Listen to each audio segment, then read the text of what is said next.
Thanks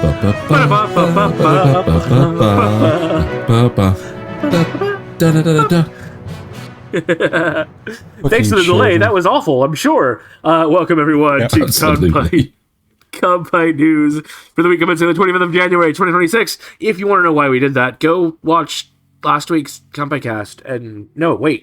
This week's. This week's coming Kanpai Cast. And make sure you stay tuned for the comment section in it. Right. I'm your host, Nasuth. I'm joined by Xeno and Thaylien. How are you boys this week? No. Fandabidozy. Xeno's had enough of this shit. I really have.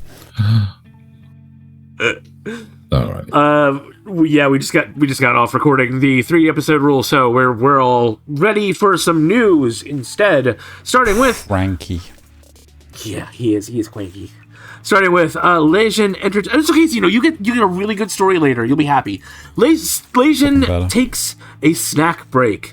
Lezhin Entertainment announced on January 19th that it will launch Lezhin Snack, a new short-form video platform, on February 4th, with a preview site already live ahead of debut.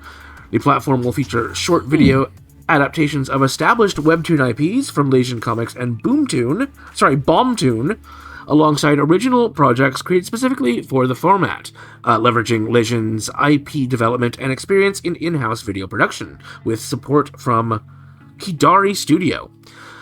Offering genres ranging from romance and comedy to action, mystery, and boys' love / girls' love, Lezhin Snack targets both webtoon readers and short drama viewers, with participation from notable creators including director Lee Byung-hyun, who did Extreme Job and Be Melodramatic.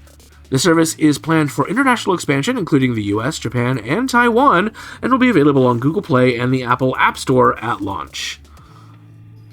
On to a bit of good news. SDCC, San Diego Comic-Con, art show bans generative AI. That's right, folks. San Diego Comic-Con International has updated the rules for its annual art show to fully prohibit the use of generative AI, stating that artwork created partially or wholly by artificial intelligence is no longer allowed, with the art show coordinator serving as the final arbiter on acceptability. The policy change followed criticism from artist Carla Ortiz on Blue Sky, as the previous rules allowed AI-assisted art to be displayed but not sold. The art show will again be held at the Manchester Grand Hyatt and does not require a badge, while SDCC itself runs July 23rd to 26th at the San Diego Convention Center, following last year's July 24th to 27th event. So people are really cracking down now, which follows the rather, shall we say, beginnings of the bubble bursting anyway. Yep. All right.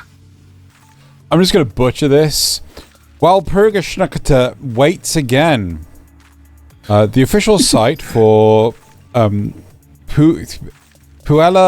Magi Madoka Magica, the movie Walpurgisnacht Rising, announced on Friday that the film has been delayed from its previous planned February opening due to production circumstances, with a new release date to be announced in February. The sequel to Puella Magi Madoka Magica, the movie Part 3 Rebellion, because it's a pile of crap, was originally slated for winter 2024. Delayed to winter 2025 in August 2024, and then pushed to February 2026 before this latest delay. Yep. First teased via a concept movie in 2015, and formally announced in April 2021, film reunites the core creative team, or maybe not, including Magica Quartet chief director Akiyuki Simbo? Yeah. And writer Gen Urobuchi. Character designer Ume Aoki? Aoki, yes. Aoki. Yep. Composer Yuki Kajiura, and animation studio Shaft. It's actually easier to pronounce that than you think, Xeno. It's Walpurgisnacht. Walpurgisnacht. Wouldn't it be a V sound? No one cares. Moving on. Anyway, depends. It's Madoka. No one cares. It's Madoka. No one cares. So it's Madoka. I declare. No one cares. This one's really weird to me. Demon Slayer goes big vertically with IMAX upgrade. The official site for Demon Slayer Kimetsu no Yaiba Infinity Castle Akaza Sairai, the first film in the Infinity Castle trilogy, announced a special IMAX screening edition that expands select scenes vertically to IMAX's towering 1.43 to 1 aspect ratio, running from February 6th at 2 theaters in Tokyo and Osaka. While anime films have screened in IMAX for years, this makes the first time an anime has received a dedicated IMAX edition using the format's full-height visuals, with Aniplex releasing a comparison video between standard and IMAX versions, which you can kind of see here. Screenings will take place at Grand Cinema Sunshine Ikebukuro and 109 Cinemas Osaka Expo City, with 100,000 limited AS IMAX illustration boards distributed as attendee bonuses as the film continues its massive box office run with 26.76 million tickets sold and roughly 39 billion yen earned as of January 13th. So, like, I remember when TV was and stuff, when everything was, all TV and stuff was 4:3, and it was like so amazing that movies could be widescreen, and then TV became widescreen, you could see so much more on the sides, and now we're going back to basically 4:3. Yep, the true thing. Just for clarification, the 100,000 limited illustration boards are A5. Oh, sorry, A5. Sorry, the size, the paper size, A5. Let's move on to the next one, which is All You Need Is Kill opens solidly in North America.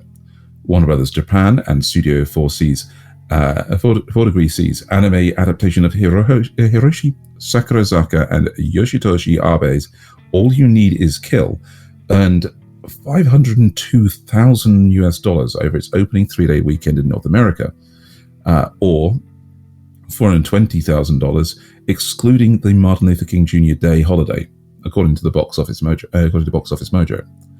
The film opened last Friday in the region via G-Kids, which is screening it in both Japanese with English subtitles and an English dub, following a January 9th opening in 10 theaters in Japan. Directed by Kenichiro Akimoto, the anime retells a time-loop sci-fi story from a new perspective and has already made the festival rounds at events such as Annecy, Fantasia, New York Comic Con, Sitges, and several international animation festivals, with music by singer-songwriter Akasaki marking her first anime theme song. Ignoring Thaylien now, Patlabor Reboots for the 2030s. The upcoming anime project, Patlabor EZY, revealed a new teaser and visual on Thursday, confirming an 8-episode story that will debut theatrically as 3 omnibus-style films starting May 15th, followed by August 14th and March 2027. Set in the 2030s, the series reimagines the franchise in an era of labor shortages and AI-driven automation, where piloted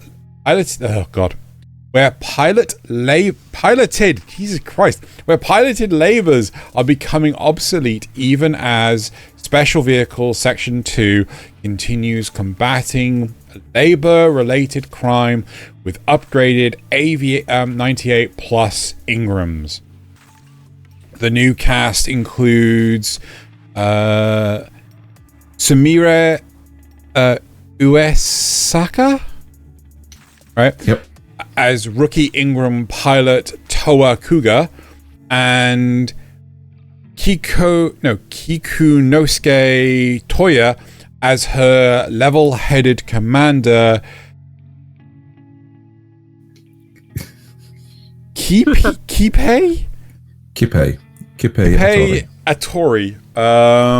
While long-time Patlabor creators return across the board, including director Yutaka Uzubuchi, writer Kazunori Ito, composer Kenji Kawaii?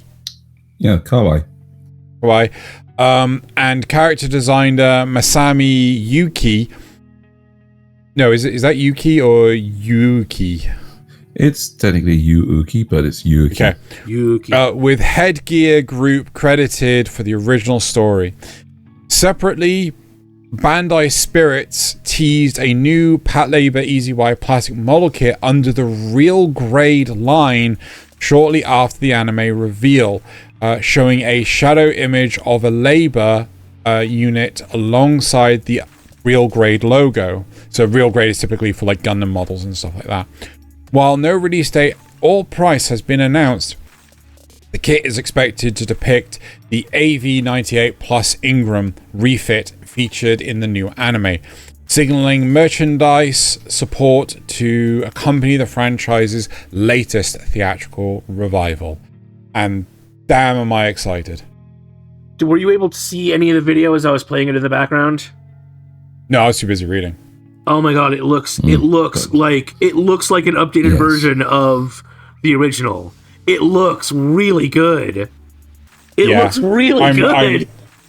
So this project was teased like about a decade ago, and I'm so excited that it's finally making its way out. I'm glad they took their time on it too and didn't just try to rush it out. God, I love Patlabor.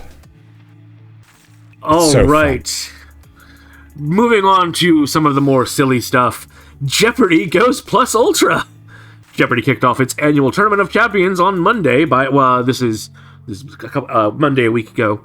By opening the first round with an anime category, spotlighting Death Note, Naruto, My Neighbor Totoro, Dragon Ball Z, and Attack on Titan through the show's trademark reverse format clues, with the moment later uploaded to the official Jeopardy YouTube channel, which is linked in the description, and you can go watch it yourself. It's very short.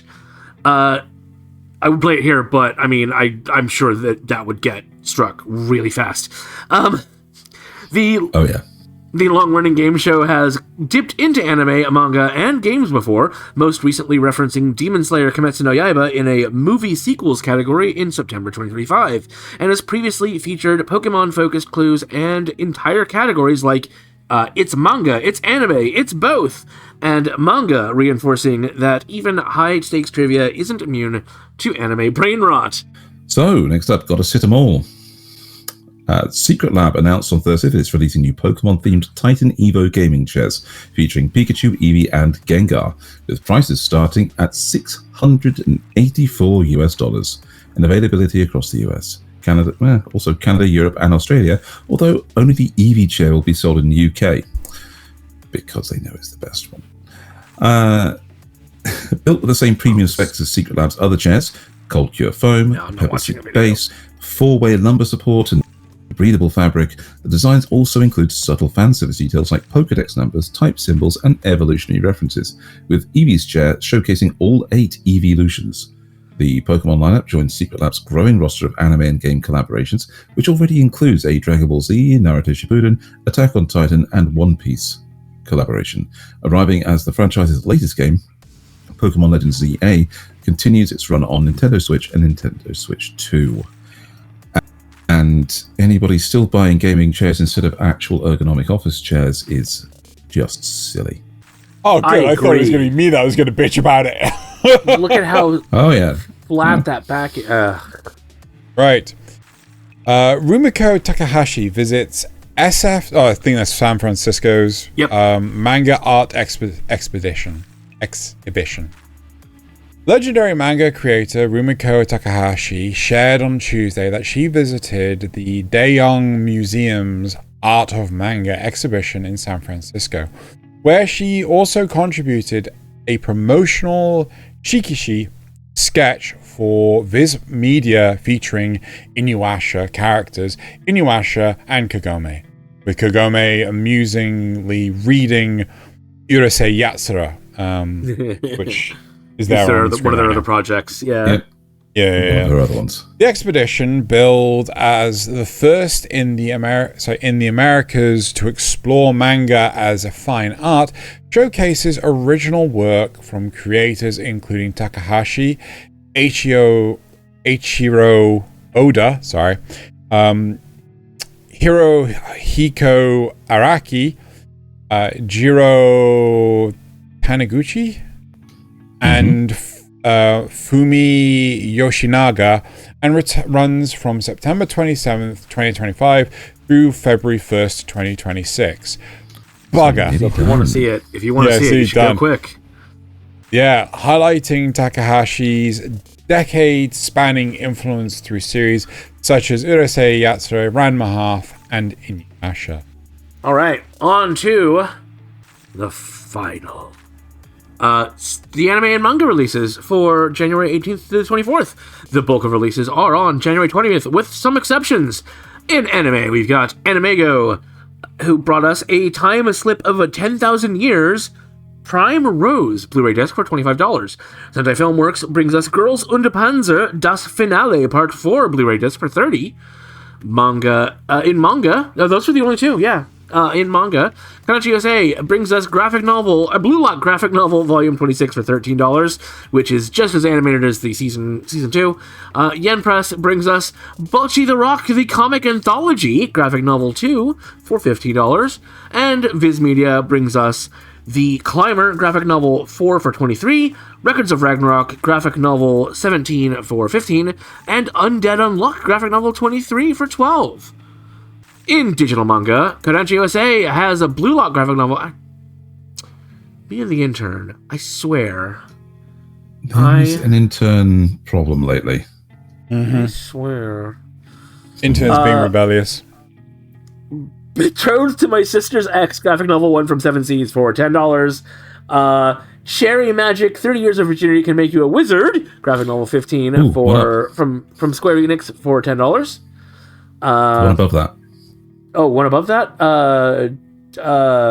Shoot, where was that? Oh, Cats with Jobs graphic novel 2 for $7. Xeno's favorite, Gash Yakuta graphic novel 9 from Kodansha for $11. And Goblin Slayer Side Story Year 1 graphic novel 13 from Yen Press for $7. In novel releases, Yen Press brings us About a Place in the Kimki region, novel something, for $24. Might just be a single standalone novel. Find a place in the Kinky region? Kimki. Oh, no, it's Kinki. Wrong kind of kinky bells, yeah. Kinki. Keep going. People. Seven Seas brings us I'm the Evil Overlord of an Intergalactic Empire, novel 10 for $16, and Betrothed to My Sister's Ex, novel 1 for $14. Digital novels, a lot more of them than regular ones this week. On January 21st, By the Grace of the Gods, J Novel Club. On January 21st, By the Grace of the Gods, novel 17 for $8, and Making Magic, The Sweet Life of a Witch Who Knows an Infinite NP Loophole, novel 9, also for $8. And then on the 22nd, An Archdemon's Dilemma, How to Love Your Elf Bride, novel 20 for $9. And on January 23rd, To Another World with Landmines, novel Landmines! 12 for $10. And finally, Seven Seas has, on January 22nd, The Villainess and the Demon Knight, novel 5 for $10, which sounds like something Xeno would like. With landmines. With landmines! Just that's the Hellsinger Bridge thing, isn't it? So with that's the Hellsinger Bridge. So they planted landmines. Wait, landmines? Landmines? Hey, looks like they found the landmines. Oh my God, they planted landmines. We walk our dogs out there. Anyway, so there's no facts or rumors this week. We have basically determined that the intern is having some kind of mental fart. Not only is there one Dragon Ball sequel in production right now, there are 2! Yeah, so I asked it a couple of things. It's been kind of a slow rumor week. Christ. A slow rumor week this week. I asked it too, and it just came up with nonsensical gibberish. The fact that I actually had to poke it to get it to give me some, can you give me a little bit more detail? This was like, no. So to the point he thought it was me talking.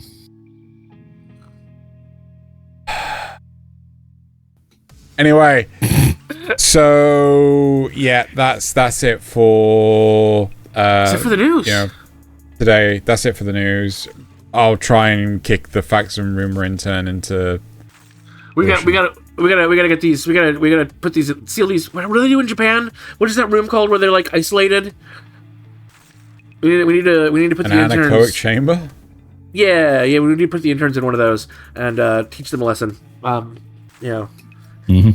mean, that's not just in Japan, but okay. Sensory deprivation. No, but it's like the interns at work, or like the people at work that they want to make quit. Oh, yes, I know what you're talking about. Oh, the black companies.